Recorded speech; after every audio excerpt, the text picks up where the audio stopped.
Pinangunahan ng lokal na pamahalaan ng Alicia, katuwang ang National Police Commission Region 2 at ang Alicia Police Station ang matagumpay na pagsasagawa ng People's Law Enforcement Board Capability Building Center. Nilahukan ito ng mga PLEB members, barangay captain at iba pang sektor upang palakasin ang kaalaman sa police accountability. Tinalakay sa mga aktibidad ang legal na mandato ng PLEB, mga paglabag at kaukulang parusa, proseso ng mga kasong administratibo at katarungang pambarangay para sa epektibong resolusyon ng mga alitan sa komunidad. Bukod dito, binigyang diin ng mga opisyal ang kahalagahan ng transparency, disiplina at profesionalismo upang mapanatili ang tiwala ng publiko sa kapayapaan at kaayusan.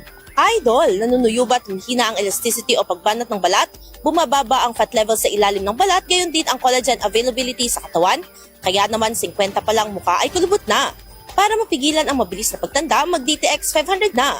Pinaparami ang cell regulators gaya ng retinols, peptides at growth factors para sa collagen metabolism and production. Sa DTX 500, hindi lang balat mo ang magiging makinis kundi ang selula ng iyong buong katawan. Para maging healthy, mag-DTX 500 palagi. Para sa IFM News, ako si Idol Sena Mariactang, Idol! IFM News.